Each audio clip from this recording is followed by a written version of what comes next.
Welcome to the Deep Dive. We take stacks of sources, articles, research, detailed summaries, our own notes, and we pull out the key insights, the really important stuff, turning all that dense info into, hopefully a surprising and engaging conversation. Today, we're not just diving deep, we're plunging into an entire universe. Seriously, a universe so grand, so sweeping, it feels less like a movie you watch, more like a place you actually visit. We are talking, of course, about Denis Villeneuve's incredible epic, Dune. Part 1. Now, if you've seen it, you know it's just a visual and auditory feast, right? But it's also packed with these intricate political plots, ancient prophecies that are frankly a bit unsettling, and this incredibly unique, totally unforgiving world. So, our mission here is to guide you through this dense, complex world of Arrakis. We'll focus on the key players, how this universe actually works, the mechanics of it, and the really big themes that stick with you long after the credits roll. And we're drawing directly from a really detailed summary of the film, making sure we hit all those crucial aha moments that make this story just so compelling. So maybe to kick things off, how can one single substance, this spice, be so incredibly valuable that it literally dictates the fate of planets, the entire galactic economy, even whether people can travel between stars? That's where we need to start. Okay, let's unpack this before we dive right into the scorching sands of Arrakis and all the intense human drama happening there. We really need to get a handle on the sheer scope of this universe Frank Herbert created and that Villeneuve brought to life so vividly. The film just throws you in, right? Into this future that feels impossibly distant, but also weirdly familiar in some ways. We're in the year 10,191. I mean, just let that sink in. Over 10,000 years from now, humanity hasn't just, hopped over to Mars. They've colonized countless worlds across the galaxy. But what's really fascinating, central to everything, is the political structure. It's not some futuristic democracy or anything. It's basically a feudal system, like medieval Europe, but galactic scale. Right. You have these powerful, noble houses, each controlling their own planets, their own systems. Exactly. And they all technically answer to the Padishah emperor who sits at the top. This mix of ancient feudalism with super advanced tech, interstellar travel, shields, weirding modules. Later on, it creates such a unique vibe, doesn't it? It really does. It grounds the epic scale in something we can almost recognize. These families, these dynasties, constantly maneuvering for power, like a giant game of chess, but with planets. Totally.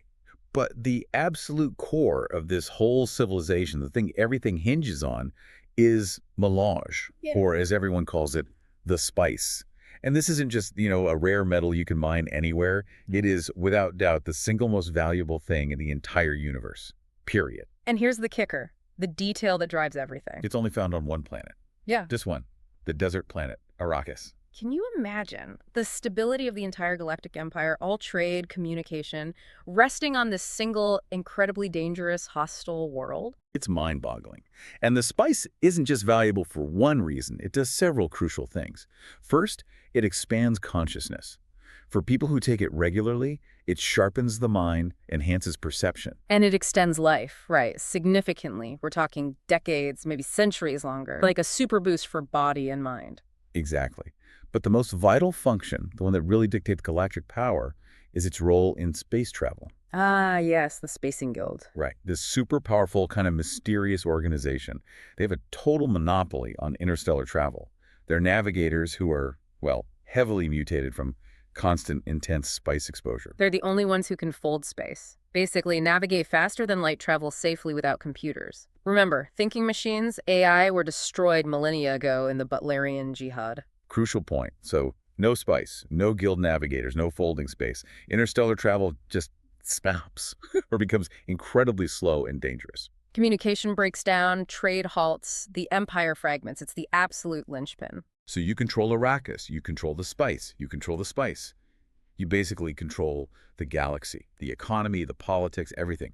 It's the ultimate choke point. What's so brilliant, both in Herbert's writing and Villeneuve's adaptation, is showing that spice isn't just a commodity. It's not like oil or gold. It's the literal foundation of their civilization.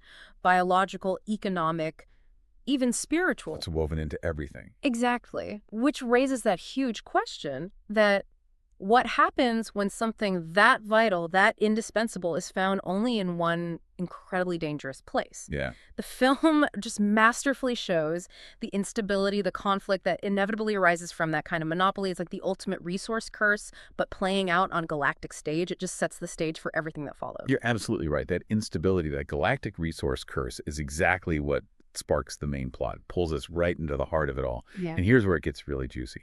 Into this universe, steps House Atreides. And what looks like this amazing opportunity, this huge honor, turns out to be a deadly, meticulously planned trap.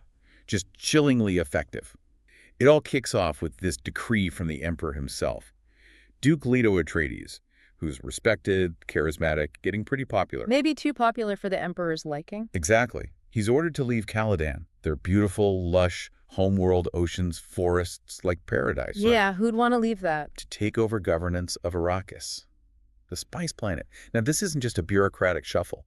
Arrakis has been ruled brutally by House Harkonnen for ages. Led by the Baron Vladimir Harkonnen. Grotesque, ruthless. And the Harkonnens and Atreides are ancient enemies, like generations of hatred and conflict between them. So for the Emperor to suddenly swap them out, giving Arrakis to the Atreides, it screams trap. It does. It immediately sets off alarm bells for Leto, for his advisors, and for us watching. Which brings us to the deception itself. It's presented as this great honor, right? Proof of Atreides' rising influence, but it's actually a secret conspiracy between the Emperor and the Harkonnen. Their goal, wipe out House Atreides completely. It's brutal. And the Emperor's motive is just cold, hard politics. Duke Leto's growing popularity, especially among the other great houses in the Landsrat. That Council of Nobles. Yeah, it was seen as a direct threat to the Emperor's power. Leto was becoming too influential, maybe uniting houses that could challenge the throne. He was more dangerous to the Emperor than the Harkonnens, ironically. Because he was seen as noble, as just. That kind of leader can inspire real change, which terrifies established power. Precisely. So it's not just about spice control. It's political assassination disguised as a promotion. The scale of it, the Emperor, the Harkonnens working together, it just shows the immense stakes and the sheer ruthlessness at the top. And it nails that theme of power and betrayal right from the start, doesn't it? It's not just a handover, it's a calculated hit job dressed up in imperial decree. Yeah. It really forces you as the audience to question every motive, every interaction, what's really going on beneath the surface. It sets this tone of paranoia, of danger lurking behind every corner. Masterful setup. And caught right in the middle of this lethal game, as House Atreides gears up for Arrakis, is the young heir, Paul Atreides. But Paul. Well, he's not your average teenage duke in waiting. Not by a long shot. He's had this life of privilege, sure, but also incredibly intense, very specific training.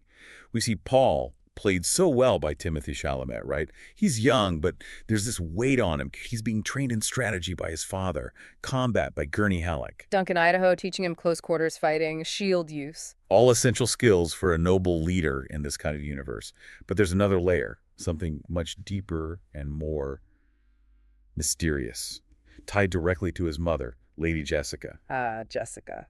Played by Rebecca Ferguson. This is a pivotal character. Absolutely crucial, not just as Paul's mother or Leto's partner, but as a member of the Bene Gesserit sisterhood. This ancient, secretive order of women, immensely powerful. They've spent millennia honing these incredible mental and physical abilities. They can control people with the voice, this subtle vocal manipulation. Unbelievable powers of observation, deduction.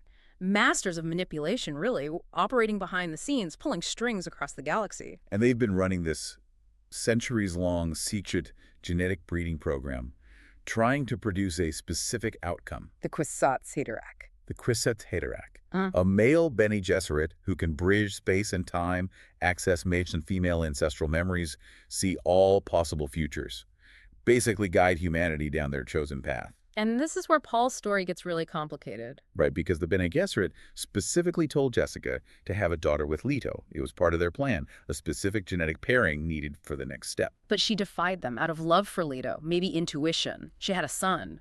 Paul. He might just be the Kwisatz Haderach, arriving a generation early. He's the result of her defiance, this potential super being, but also a wild card, completely disrupting their careful plans. Making him both incredibly powerful and incredibly dangerous to the established order, including the Bene Gesserit themselves. And on top of that, Paul's having these visions, these intense dreams and premonitions. Yeah, even before Arrakis, right, on Caladan. Exactly. They're getting stronger, clearer. He sees Arrakis, he sees the desert, he sees a Fremen girl, Chani. Played by Zendaya. Yeah, and he sees the Fremen people. These visions hint at this deep, maybe unavoidable connection he has to this planet and its future. A future that, even in the visions, looks terrifying. Which brings us right back to that central theme, destiny versus free will. Is Paul just a product of this ancient breeding program? A pawn? Or does his mother's choice, his own emerging abilities, give him actual agency? His visions aren't just glimpses of the future, but potential futures. Some are about becoming a savior, yes, but others. They're filled with war, blood, fanaticism. It's this constant internal battle for him. It makes his journey so much more complex than just a hero finding his power. It's about the cost of that power. Precisely. The potential horror of becoming what prophecy demands. So with all that backstory, all that weight on Paul's shoulders, House Atreides lands on Arrakis. And wow, what an arrival. Villeneuve just captures Arrakis perfectly. It's stunningly beautiful in this vast, empty way, but also immediately palpably dangerous. You feel the heat, the scale. The hostility. Absolutely. The environment hits you right away. Endless dunes, shifting sands.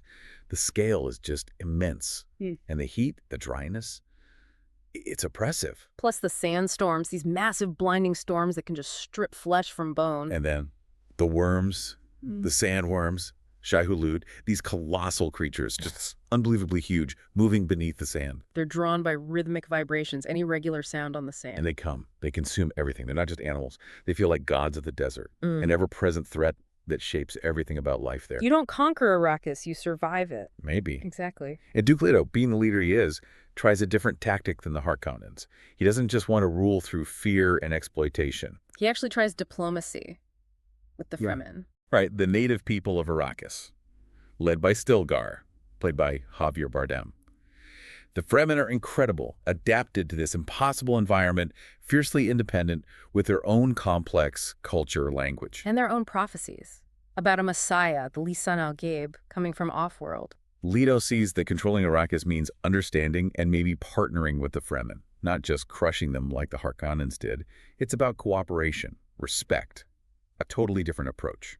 It's a fascinating contrast, isn't it? The Atreides trying to understand the place versus the Harkonnens who just saw it as a spice factory to be plundered. Yeah. It immediately highlights that theme of colonialism and exploitation, how outsiders come in, see only the resource, and completely disregard the people, the culture, the ecosystem itself. The Fremen's resilience is a direct response to that history of oppression. Absolutely. And Leto's attempt at alliance, while noble, feels almost fragile against that backdrop of galactic exploitation. It underscores how rare that kind of approach is. And tragically, that fragile hope, that attempt at a better way, it doesn't last long. The calm before the storm, indeed. Despite Leto's efforts, the trap springs. And it's devastatingly efficient. This is where the whole thing just breaks. The Harkonnen attack? Under the cover of night. A surprise assault, brutal and overwhelming. But the key detail, the absolute confirmation of the Emperor's involvement. It's a Sardaukar. The Emperor's elite troops. The most feared warriors in the galaxy, loyal only to him. Their presence means this isn't just a Harkonnen raid, it's an imperial purge.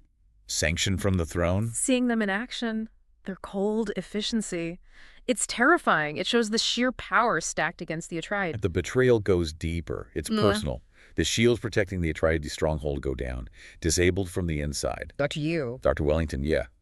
The family's trusted physician, the one person you'd think couldn't betray them because of his suit conditioning, that diamond tattoo meaning he's incapable of harm. But the Baron broke him, exploited his captured wife, Juana, promised her safety if Yue helped. A promise the Baron, of course, never intended to keep. It's just pure cruelty. Ye gets his wife killed anyway, and then the Baron kills him too. It shows the absolute depravity of Harkonnen rule. No honor, even among thieves, or rather, traitors. Such a tragic, complex betrayal, driven by desperation and false hope. So, shields down, betrayed from within, facing Harkonnens and Sardaukar. House Atreides falls. Yeah. Fast. Duke Leo is captured. He manages one last act of defiance, that poisoned tooth trying to take the Baron with him. But he only gets Peter de Vries, the Baron's mentat. Right, and then Leto dies. His rule, his hopes for Arrakis, gone in an instant. It's just gut-wrenching, the swiftness of it all. But amidst all that horror, Paul and Jessica manage to escape. Barely. Thanks partly to Ye leaving them supplies, an ornithopter. A final conflicted act from Ye. Yeah. They escape into the deep desert. Just the two of them. Stripped of everything, their status, their army, their home, utterly vulnerable, cast adrift in the most dangerous place imaginable. It's the absolute rock bottom for them. And that sequence perfectly embodies power and betrayal, especially Ye's part, the intimate nature of it, driven by the Baron's manipulation. It forces you to think about the real human cost of these power games. Exactly. And the speed of their fall just emphasizes how premeditated, how ruthless the whole plan was. It wasn't a fair fight, it was an execution. And now Paul and Jessica are left with nothing but their wits and each other. And so they're out there in the deep desert facing just impossible odds. And this isn't just about physical survival anymore, is it? It's about transformation, especially for Paul. They have to become something completely different. The desert itself is relentless. The heat, the cold, the lack of water, the constant threat of worms if you walk with the wrong rhythm. Disorientation, the vast emptiness. Plus, Harkonnen patrols are still hunting them. They need to eliminate any air. So it's this constant pressure, physically and mentally. They have to rely entirely on their training, their instincts. And Jessica's Bene Gesserit skills become absolutely vital. Oh, totally. Especially the voice. That ability to compel others through vocal control. We see her use it multiple times, right? To disarm guards, to force that pilot to take them deeper into the storm. It's subtle but incredibly powerful. A different kind of strength compared to military might. Shows the power the Bene Gesserit wield. Definitely. And as they're struggling through this ordeal, Paul's visions intensify dramatically. The spice in the air, the stress, the trauma, it's like it unlocks something in him. Yeah. They become clearer, more frequent, but also much more disturbing. He's not just seeing glimpses now. He sees full-blown futures. Futures involving wars waged in his name, right? That's the terrifying part. Exactly. Rivers of blood, Fremen chanting his name like a messiah, a galactic holy war, a jihad. It's not heroic glory he's seeing. It's mass destruction fueled by religious fervor in his name. That internal conflict must be agonizing, seeing this potential future, maybe the future, and it's horrific. It really grounds his journey in this sense of dread, even as he gains power. Their desperate journey eventually leads them to Stilgar's Fremen tribe. This is a huge turning point. He comes face to face with the people from his visions, including Johnny. Right. The dream becomes reality. It validates his visions in this terrifyingly concrete way. He's on this path he foresaw, whether he likes it or not. Which leads to that confrontation with Jameis. The ritual duel. Yeah. Jameis challenges him, skeptical of these outsiders, and Paul has to fight to the death. The first kill. Yeah. Despite all his training, this is real, visceral.